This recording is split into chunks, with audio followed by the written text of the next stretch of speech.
आवाज दबाएंगे बताएं ना लोगों की। एक टाइम आएगा, टाइम बॉम्ब फटेगा। फवाद चौधरी ने ऐसा क्या गुनाह कर दिया? उसने सिर्फ एक लफ्ज बोला मुंशी। तो जुल्म जब हद से बढ़ जाता है तो मिट जाता है। आज जो फवाद चौधरी के साथ हो रहा है वो जुल्म की इंतहा है। फवाद चौधरी, उनका पूरा खानदान और ये अवाम अब जाग चुकी है और हम इमरान खान के साथ हैं। ये हमारी आजमाइश का वक्त है और हम इसमें साबित कदम रहेंगे। तो जब हम सख्ती पे आ जाएंगे, यहाँ इस्लामाबाद की औरतें इनके लिए बड़ी हैं।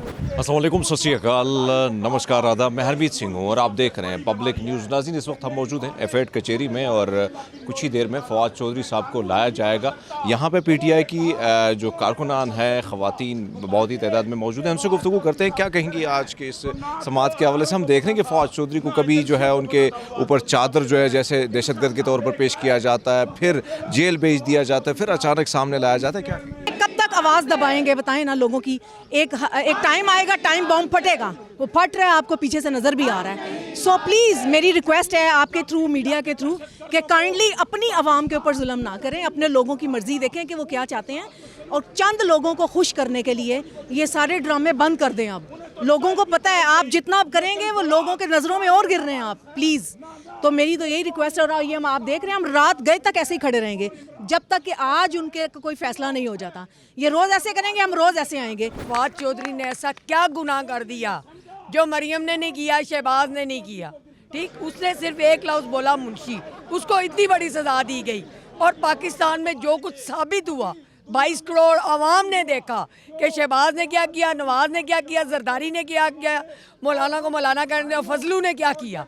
आप लोगों ने देखा कि इन लोगों ने ख़वातीन की बेइज्जती की। हम ख़वातीन को गालियां तक फजलुर रहमान ने निकाली, उसको आराम से आप लोगों ने बिठा रखा है। और एक बंदे ने सिर्फ इतना कह दिया कि मुंशीगिरी है तो उसको सज़ा दे दी गई। उसकी 2 छोटी छोटी बच्चियां, उसकी बीवी जब सीढ़ियाँ नीचे उतर रही थी तो वो ये पाकिस्तानी पुलिस को कह रही थी कि प्लीज़ मेरे खावंद के चेहरे पे कपड़ा नहीं डालना। ये क्या है? ये हमारा पाकिस्तान है। हमारे पाकिस्तान में काला कानून क्यों? हम इस काले कानून की मुखालफत करते हैं, इसके खिलाफ आए हैं हम लोग। और सिर्फ एक हमारी रिक्वेस्ट है, खुदारा 178 की बजाय 22 करोड़ को देखो, मर रही है दुनिया भूख से। खुदारा हमें निजात दीजिए, आवाम में आए, हम आपको बताएंगे कि हमारे लिए कौन ठीक है और कौन गलत। ये बताएं, मरियम नवाज साहिबा ने जब आप लोगों की हुकूमत थी, कौन सी सर्जरियाँ थी जिसे आप लोगों ने रोका था? और कल उन्होंने जलसे में भी ये कहा कि मेरी बड़ी जो डॉक्टर साहबा ने बड़ी तशवीश का इजहार किया, ये कौन सी सर्जरियाँ थी? आवाम को खाने की सर्जरी। और उन्होंने असल में 4-4.5 साल इमरान खान साहब ने कुछ करने नहीं दिया ना, तो 10 महीने में जो पैसे इकट्ठे किए इन्होंने, उससे उन्होंने सर्जरियां करवाई। वो सर्जरी के पैसे इकट्ठे करने थे और उसने आप लोगों के खून से निकालने हैं। आते ही 35 रुपये लीटर पेट्रोल किया गया। क्या आप लोग नहीं देख रहे? कहाँ है ये अवाम? अवाम बाहर नहीं निकल रही। अवाम में यकीन करें, खान साहब ने शऊर पैदा किया, लेकिन ये अवाम जिसके घर रोटी है वो राज़ी है और जिसके घर नहीं है उसको रोटी देने कोई नहीं जा रहा। मेरी एक ही रिक्वेस्ट है सारे पाकिस्तानियों से, बहनों से, भाइयों से, बुजुर्गों से, माओ से, खुदारा बाहर निकलो, अपने बच्चों के लिए बाहर निकलो। ये हमें मायूस नहीं करते, जलील होकर दिखाते हैं हमें ये हुकूमत ना, और बढ़ के एक से बढ़कर और जलील काम करके दिखाते हैं और हमें इनसे मज़ीद नफरत होती जाती है जब ये हरकतें ऐसी करते हैं। मरियम साहिबा आई हैं, मैं तो हैरान हूँ। आते उसने कहा कि मेरा 3 घंटे की सर्जरी हुई है। मैं हैरान हूँ कि 3 घंटे की सर्जरी हो, गले की जाते हुए भी गला फाड़ फाड़ के गई थी, आते हुए भी गला फाड़ फाड़ के बोल रही हैं। गले के हल्की से भी कुछ हो जाए ना, बंदा बोल नहीं सकता। तो और मरियम ने एक और बात मैंने सोची, मरियम ने ये नहीं सोचा कि सिर्फ 2 मुल्कों में एक सर्जरी होती है, ठीक है?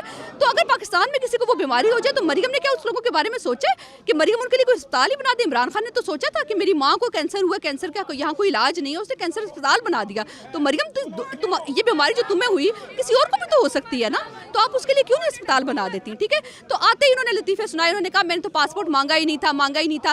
फिर जनाब उनकी पुरानी वीडियो आ गई कि पासपोर्ट में मांग रही हूँ, मुझे दे नहीं रहे। तो मरियम आ गई है। अब तुम नून लीग का तो माशाल्लाह डुबोने का काम और मजीद शुरू हो गया। इनको लग रहा है क्योंकि इनको पता है इस वक्त बिलावल को इंटरनेशनल लॉबी जो है वज़ीर आज़म बना रही है, तो नून लीग का तो सफाया होता जा रहा है बिल्कुल। तो जुल्म जब हद से बढ़ जाता है तो मिट जाता है।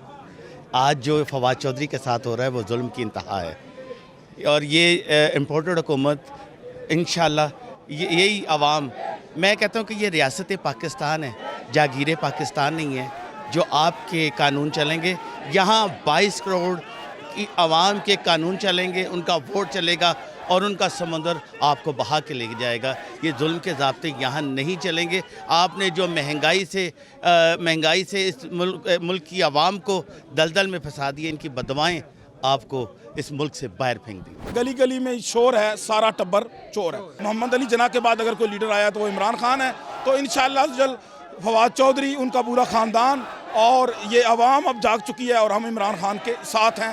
ان کی آواز کو اس گرفتاریوں کے ذریعے, تشدد کے ذریعے دبایا نہیں جا سکتا. آج تک بھی انہوں نے جتنے حربے استعمال کیے ہیں وہ ان کو الٹ پڑ رہے ہیں. ٹھیک ہے, میں یہ سمجھتی ہوں کہ یہ ہماری آزمائش کا وقت ہے اور ہم اس میں ثابت قدم رہیں گے. انشاءاللہ تعالی ہماری ہی کامیابی ہوگی اور عمران خان ہی اس ملک کے وزیر اعظم بنیں گے اور ان غداروں سے اور بے ایمانوں سے یہ ملک پاک ہوگا انشاءاللہ تعالی. ہم لوگ ان کو بڑا آرام سے ابھی جو دے رہے ہیں نا جواب, تو جب ہم سختی پہ آ جائیں گے, یہاں اسلام آباد کی عورتیں ان کے لیے بڑی ہیں.